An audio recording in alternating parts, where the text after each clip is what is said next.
Hey, it's Tucker Carlson. Belmont Hill is a small private school outside of Boston.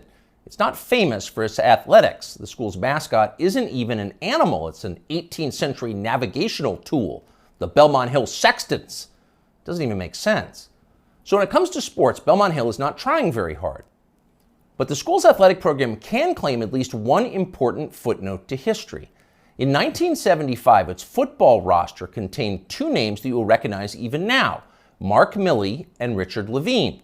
Milley is now the chairman of the Joint Chiefs of Staff. Levine, of course, is our country's most famous admiral. Both transitioned late in life into overweight middle-aged women. Both wound up working as high-level officials in the Joe Biden administration. Their teammates at the all-boys school in Boston probably wouldn't have predicted any of that. Here's what Rick Levine looks like now from a video he just posted on Instagram. Hello, my name is Admiral Rachel Levine, and I have the honor of being the Assistant Secretary for Health at the United States Department of Health and Human Services. Happy Pride. Happy Pride Month, and actually, let's declare it a summer of pride. Happy Summer of Pride. Happy Summer of Pride! Rick Levine is so darn proud he'd like to tell you about it all summer and possibly into the fall. He's got a lot to be proud of. What specifically, you ask? Well, strangely, he doesn't say, nor does he mention his former wife or children. He doesn't tell us whether they're proud too. Since none of them have been invited onto the Today Show to talk about their feelings, we're going to have to guess. For now, we're going to assume that his former family is proud, and why wouldn't they be?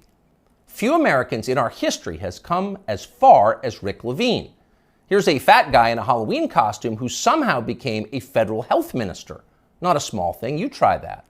Not too long ago, this same man was a married pediatrician with kids, lecturing about eating disorders at Penn State. Now he's emerged as a path-breaking Lady Admiral with medals on his chest. And he did all of that without winning a single naval battle, or even being female. It's pretty inspiring. What we have here is living proof that in this country, you really can be whatever you want to be. If Rick Levine can become Admiral Rachel, why can't you be Napoleon? Or Lord Mountbatten, the last Viceroy of India? Ever see that guy's uniform? Or why not Shaka, the legendary Zulu war chief? You could bring your assegai and leopard hide shield to work at Deloitte and no one would be allowed to say a word about it. The HR department would have your back. Unfortunately, you can't actually do any of that. The point of Rick Levine's amazing transformation is not to free you from the inflexible husk that you were born in so that you can be more fully yourself, whatever you decide that is. No, that's not the point. Rick Levine's personal journey has nothing to do with you. It's about him. It's his journey. Your fantasies about becoming something totally new and different have not been approved yet. In fact, they're weird. Shaka, the Zulu war king? Come on, that's racist. Shut up and be proud of Admiral Rachel. I, Rachel L. Levine. She's the one who has smashed glass ceilings. You just got some kind of weird fetish. So actually, now that we're saying this out loud, it's pretty clear that Rick Levine has no interest in liberating you from anything. This is not about liberation. It's just the opposite. It's just another religious war, same as all the others.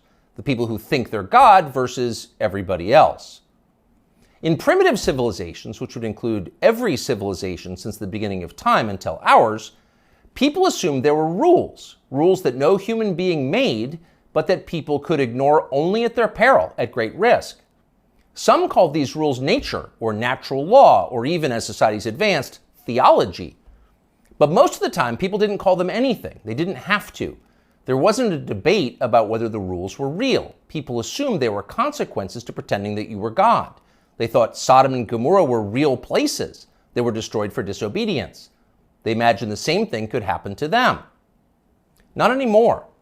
Rick Levine doesn't worry about being punished by forces he can't see. He knows he's in charge. He makes the rules. He sets the limits. Reality is what he says it is. That's his view, and he shares it with virtually everybody else in a position of authority in the United States. That's a pretty bold bet, really. For 7 million years, human beings have believed one thing, presumably based on some evidence. Around 2015, they became convinced of something completely different. Are they right? It feels like we're going to find out soon. Johnson here.